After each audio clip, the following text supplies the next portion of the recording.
ఆరాధ్య 9వ భాగం. శ్రీనివాసరెడ్డి కళ్యాణమ్మతో రాలేదు. ఆయనది ఫైనాన్స్ బిజినెస్. ఎప్పుడు చూసినా బిజీగానే ఉంటాడు. ఎంత బిజీగా ఉన్నా కాశీరెడ్డి దగ్గరకు మాత్రం రాకుండా ఉండడు. వచ్చేటప్పుడు కళ్యాణమ్మ చేత స్వయంగా పచ్చళ్ళు, పొడులు, సున్నుండలు చేయించుకొస్తుంటాడు.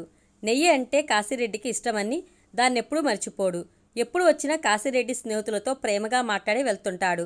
అంతేకాదు, ఇవన్నీ మీరు కూడా తినండి, కాశీరెడ్డి ఒక్కడే కాదు, నేను వస్తుంటే మీ ఆంటీ మీ అందరినీ తినమని పేరు పేరున గుర్తు చేసి చెప్పింది అని ఆప్యాయంగా చెప్తాడు. వాళ్ళ దృష్టిలో అంకుల్ ఆంటీ చాలా మంచివాళ్ళు. ఫాస్ట్ ఫుడ్ కన్నా కళ్యాణమ్మ పంపిన పిండి వంటలనే వాళ్ళు బాగా ఇష్టపడుతూ తింటారు. వీకెండ్స్లో కాశీరెడ్డి తప్పకుండా ఊరెళ్ళి వస్తుంటాడు. అప్పుడప్పుడు హేమంత్ను కూడా తీసుకెళ్తుంటాడు. హేమంత్ను చూస్తుంటే వాళ్ళకి పరాయి వాళ్ళ అనిపించడు. అతని మాట తీరు, చూపించే ప్రేమ, ప్రవర్తన ఇవన్నీ వాళ్ళకి బాగా నచ్చుతాయి. అందుకే కళ్యాణమ్మ హేమంత్ పెళ్లికి పెద్దల మనమేనండి అని అన్నప్పుడు శ్రీనివాసరెడ్డి తప్పకుండా కళ్యాణి అని సంతోషంగా ఒప్పుకున్నాడు. కానీ మనిద్దరం కలిసి ఎప్పుడెప్పుడు వెళ్లాల్సి వస్తుందో ముందుగా చెప్తే ఆ డేట్స్ని నేను నా డైరీలో నోట్ చేసుకుంటాను, మిస్ కాకుండా ఉంటాను అన్నాడు. భర్త గురించి ఆమెకు తెలుసు కాబట్టి నవ్వి, అలాగేనండి, ప్రస్తుతం హేమంత్ కోసం తీసుకునే ఇంట్లో పాలు పొంగించాలి, మీరు అవసరం లేదు, నేను ఒక్కదాన్నే వెళ్ళి వస్తాను అంటూ డ్రైవర్ని తీసుకుని వచ్చింది. కాశీరెడ్డి హుషారుగా అటు ఇటు చూసి, ఈ వాతావరణం చూస్తుంటే మన హేమంత్ ఇప్పటి నుండే ఒక ఇంటివాడయ్యాడనిపిస్తుంది మమ్మీ అన్నాడు. ఆమె నవ్వింది. అక్కడే కూర్చుని ఉన్న హేమంత్ మాత్రం నవ్వలేదు. ఏదో ఆలోచిస్తున్నాడు. అతను ఎందుకంతగా ఆలోచిస్తున్నాడో అర్థం కాలేదు. కళ్యాణమ్మ కాశీరెడ్డి వైపు చూసి, ఏదైనా హోటల్కి వెళ్ళి డ్రైవర్ని టిఫిన్ తినేసి రమ్మని చెప్పు కాశీ, నేను హేమంత్తో మాట్లాడాలి అంటూ కాశీని బయటకు పంపింది. కాశీరెడ్డి ఆ పని చూసి వెంటనే లోపలికి వచ్చి తల్లి పక్కనే కూర్చున్నాడు. తల్లి పక్కన కూర్చున్న కాశీరెడ్డిని చూడగానే తన తల్లి గుర్తొచ్చింది హేమంత్కి. ఈ మధ్యన హేమంత్ని వాళ్ళ అమ్మ జ్ఞాపకాలు ఎక్కువగా వెంటాడుతున్నాయి. ఆమె ఇప్పుడు ఎక్కడుందో, ఏం చేస్తుందో, అసలు ఉందో లేదో తెలియదు. ఎన్నో రోజులు, సంవత్సరాలు కాలగర్భంలో కలిసిపోయినా అమ్మను మర్చిపోలేకపోతున్నాడు. అమ్మ దగ్గర తనున్నది 6 సంవత్సరాల వయసు వచ్చేంతవరకే అయినా అమ్మ ప్రేమను 7 జన్మలకి సరిపడా చవిచూశాడు. అమ్మ ప్రేమలో ఉండే స్వచ్ఛతను, గాఢతను దగ్గరుండి అనుభవించాడు. ఇప్పుడు అది కావాలంటే తనకు దొరుకుతుందా?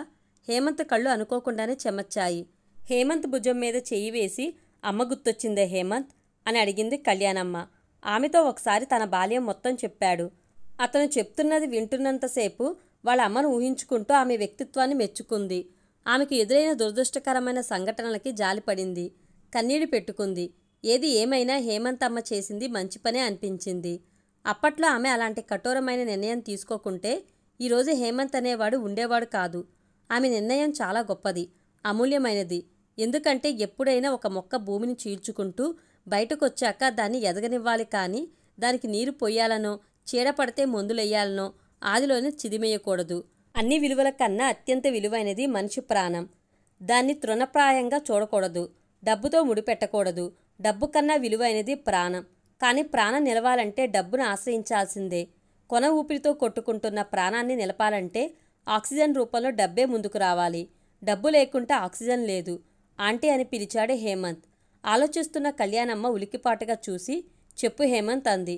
నా పెళ్లికి లగ్నపత్రిక రాయించాలట ఆంటీ, తాంబూలాలు మార్చుకోవాలట. అవును హేమంత్, దాన్నే నిశ్చితార్థం అంటారు. వాళ్ళు వస్తే ఇక్కడే లగ్నపత్రిక రాయిద్దాం.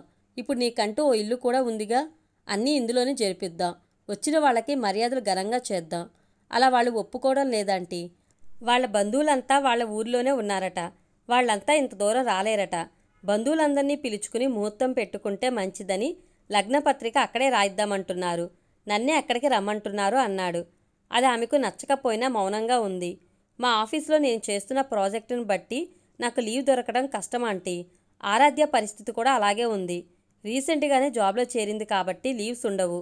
ఈ ముహూర్తం దాటితే మళ్ళీ పెళ్లి ముహూర్తాలు లేవట. ఇప్పటికే ఆలస్యమైంది. పెళ్లి పనులకు టైం సరిపోదంటున్నారు. పసుపు కొట్టందే పెళ్లి పనులు స్టార్ట్ చేయడానికి లేదట. లగ్నపత్రిక రాయించనదే పసుపు కొట్టడానికి లేదట. మరి మేమిద్దరం లేకుండా లగ్నపత్రిక రాయించవచ్చా ఆంటీ? ఆలోచిస్తుంది కళ్యాణమ్మ. ఆరాధ్య బాగా ఫీల్ అవుతుందా ఆంటీ? ఎందుకు?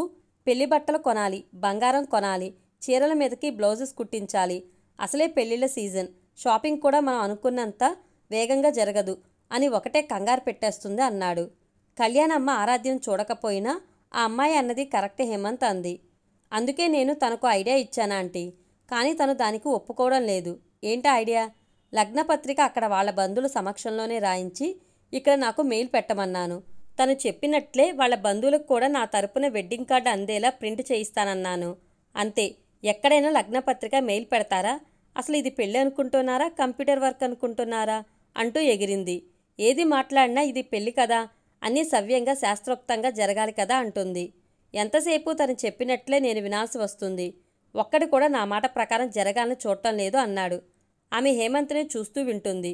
వెంటనే కాశీరెడ్డి కల్పించుకుని, పోనీలేరా హేమ్, ఇప్పటి నుండే మాట పట్టింపులు దేనికి అన్నాడు.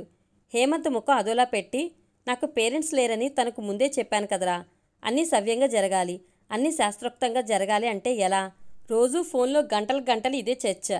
అదేమంటే పెళ్ళి మావాళ్లేగా చేసేది, వచ్చి తలంబ్రాలు పోయడమేగా, మీకేం బాధ అంటుంది. ఆ పెళ్ళేదో ఇక్కడే చేసుకుంటానురా, లేకుంటే పెళ్ళయ్యాక రోజుకి 4 సార్లు మన పెళ్ళి మావాళ్లే చేశారు, మీరేం చేశారు అన్నా అంటుంది అన్నాడు. కళ్యాణమ్మ నచ్చ చెప్తూ, వద్దు హేమంత్, పెళ్ళి వాళ్ళనే చెయ్యనియ్యి. ముందుగా రాముడు సీత దగ్గరికి వెళ్తాడు కానీ సీత రాముడి దగ్గరికి వెళ్ళకూడదని పెద్దలు అంటుంటే విన్నాను. పెళ్ళి ఆడపిల్ల ఇంట్లోనే జరగాలి అంది. నేను వద్దు అనలేదా ఆంటీ, కానీ నేనొక సాఫ్ట్వేర్ ఇంజనీర్ని. వాళ్ళు ఎప్పుడు రమ్మంటే అప్పుడు వెళ్ళలేను, ఏది చేయమంటే అది చెయ్యలేను. నా లిమిట్స్ నాకున్నాయి, నా ఫార్మాలిటీస్ నాకుంటాయి. వాటిని వాళ్ళు అర్థం చేసుకోవటం లేదు. అమ్మాయికి బంగారం పెడతారట, స్థలం కొనిస్తారట, పెళ్లి చేసి ఇస్తారట. అలా అని ప్రతిదీ నేను వాళ్లను ఫాలో అవ్వాలంటే ఎలా? ఏది మాట్లాడినా నేను హట్ అయ్యే విధంగానే మాట్లాడుతున్నారు. మళ్ళీ మేమలా మాట్లాడలేదు అంటుంటారు. ఆరాధ్య వాళ్ళ ఇంట్లో వాళ్ళకి ఇచ్చినంత సపోర్టు నాకు ఇవ్వడం లేదు. ఏది మాట్లాడబోయినా మీదేముంది, అంతా మా వాళ్ళే చూసుకుంటారు కదా, మీరేం మాట్లాడకండి అంటుంది. ఇలాంటి మాటలే నాకు నచ్చడం లేదు అన్నాడు. కళ్యాణమ్మ లేచి నిలబడింది. ఆమె ఎందుకలా నిలబడిందో ఒక్క క్షణం అర్థం కాలేదు కాశీరెడ్డికి, హేమంత్కి.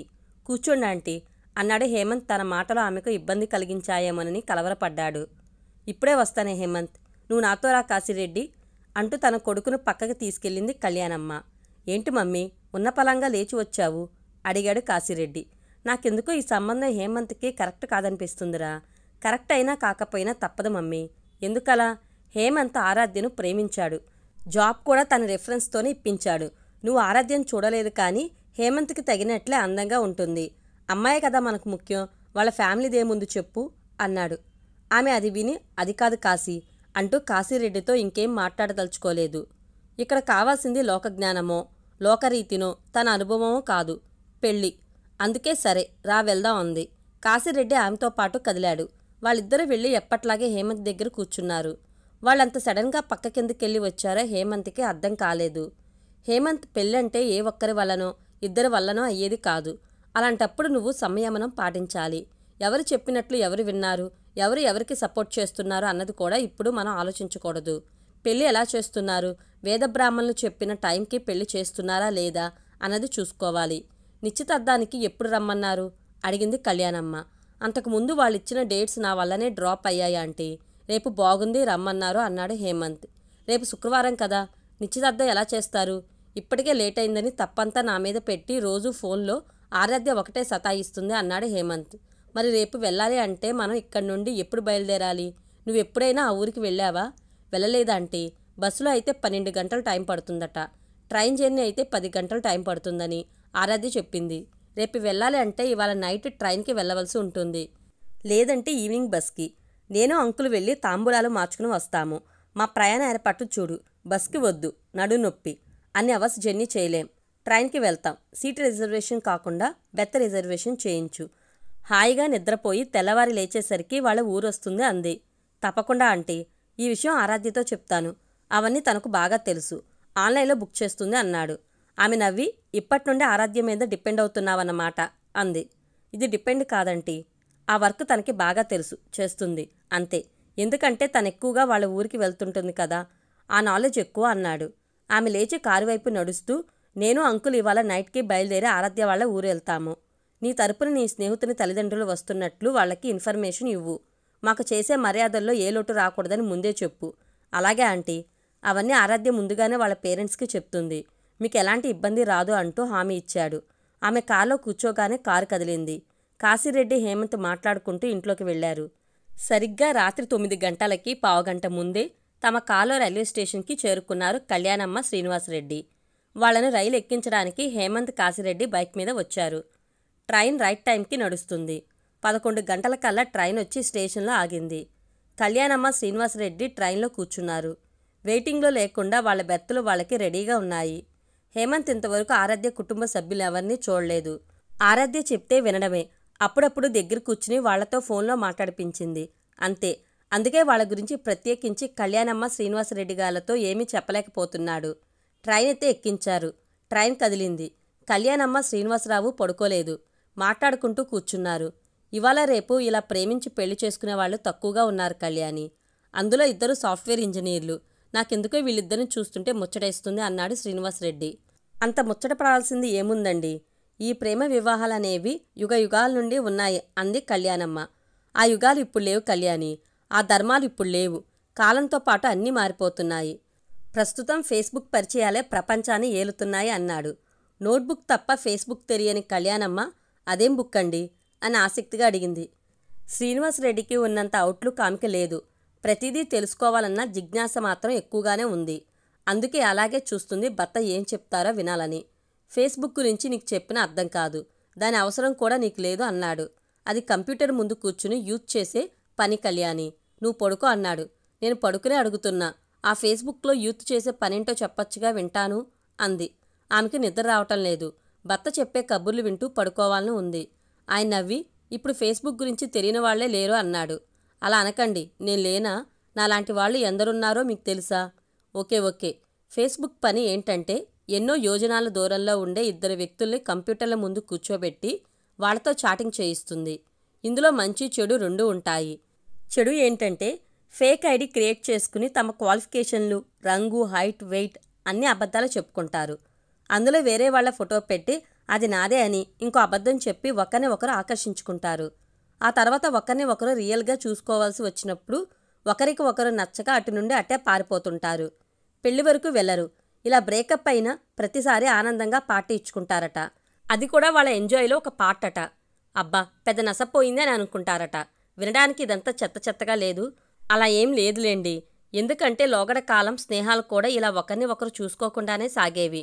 చూసుకున్నాక ఒకరి కళ్ళకి ఒకరు నచ్చక ఉత్తర ప్రత్యుత్తరాలు ఆగిపోయేవి. కాకపోతే పార్టీలు, పబ్బులు, జోష్ కేకలు, పాష్ డ్రెస్సులు ఉండేవి కావు. ఇంతటి స్వేచ్ఛ కూడా లేదు. కాలం తెచ్చిన మార్పు వల్లనో ఏమో ఇప్పటి పేరెంట్స్ కొందరు అప్పటి పేరెంట్స్లా లేరు.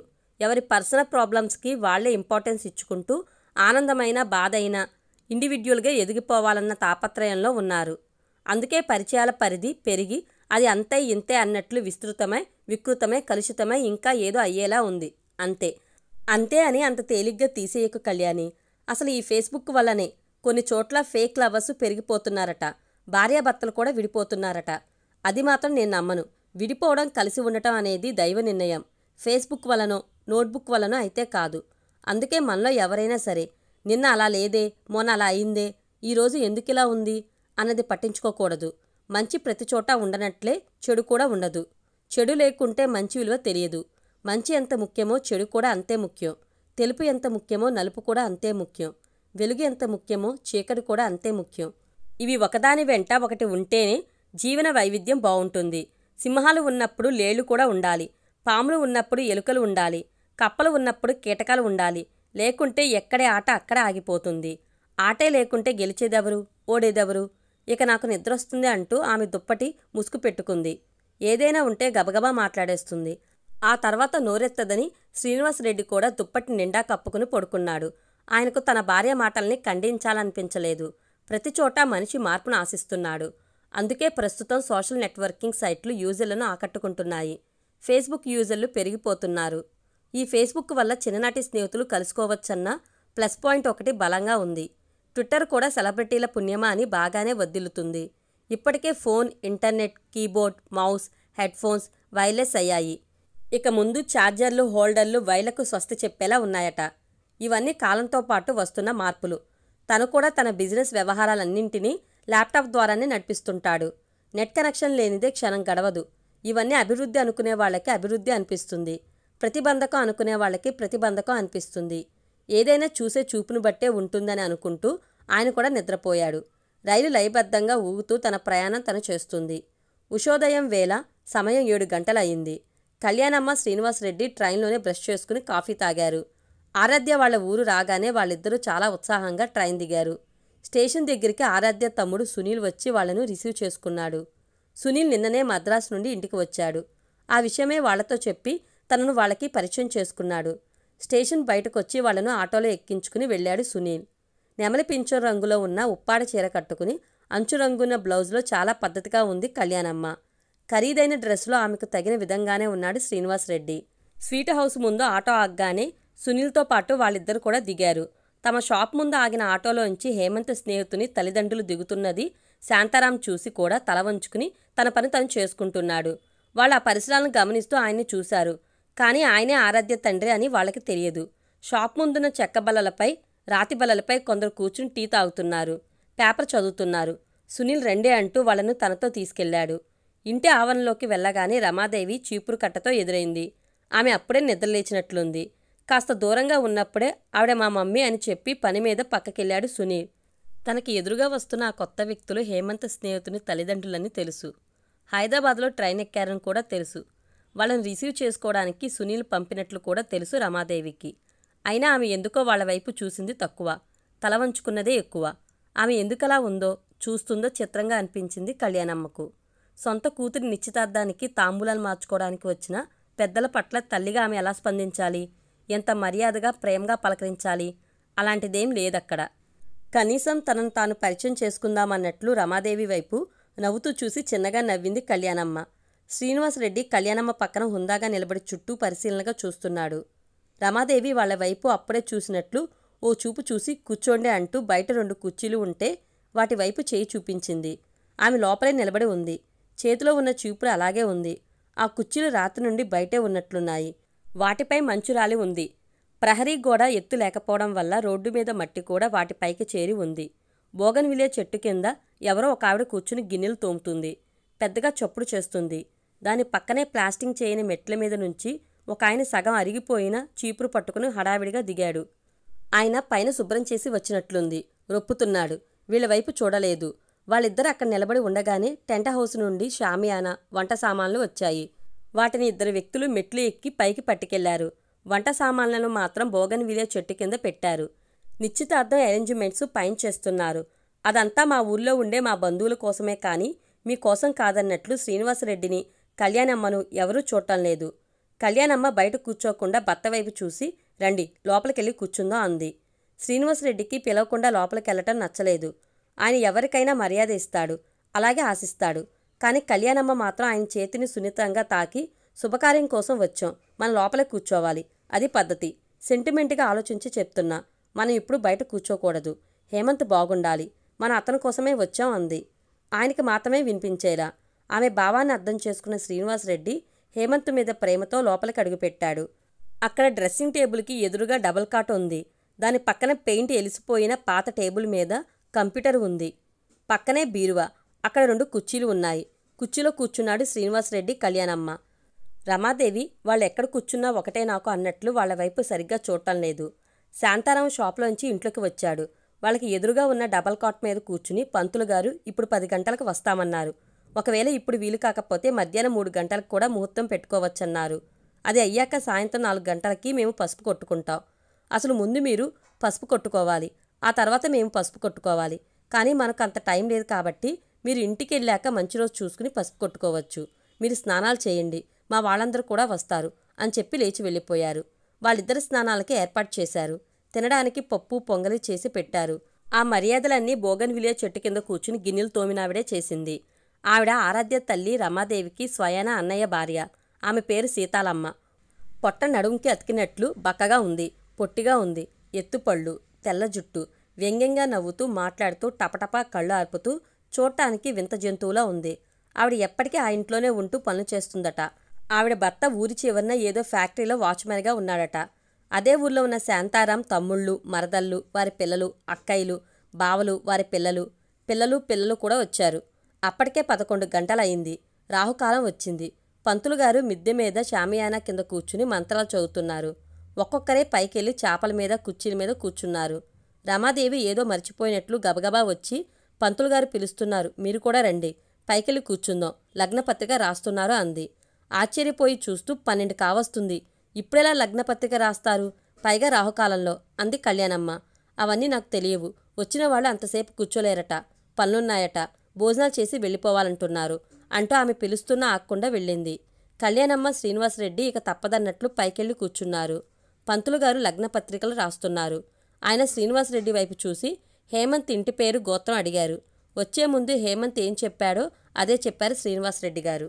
పంతులుగారు లగ్నపత్రిక రాయడం పూర్తి చేసి అందరూ వినండి అంటూ పైకి చదవడం మొదలుపెట్టాడు. శాంతారాం పంతులుగారి వైపు చూస్తున్నాడు. రమాదేవి ఎవరివైపు చూడకుండా తల వంచుకుని కళ్ళనీళ్లు పెట్టుకుంటుంది.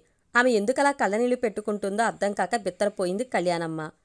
రమాదేవికి ఎదురుగా కూర్చుని ఉన్న ఆమె తోడికోడళ్లలో ఒక ఆమె గట్టిగా, ఏంటి రమాదేవి ఇలాంటప్పుడా కన్నీళ్లు? ఆపుకో అంటూ మందలించింది. ఆపుకోలేక ఆపుకుంటూ అందరి వైపు ఒకసారి చూసింది. వాళ్ళందరూ ఆమెను పట్టించుకోలేదు. ఆమెకు వాళ్ళ నుండి ఆశించిన సానుభూతి అందలేదు. అందుకే ఆమె దుఃఖం కొంత ఆగింది. కళ్ళు మాత్రం ఎర్రబారే ఉన్నాయి. కొద్ది నిమిషాల్లోనే తాంబూలాలు మార్చుకునే కార్యక్రమం ముగిసింది.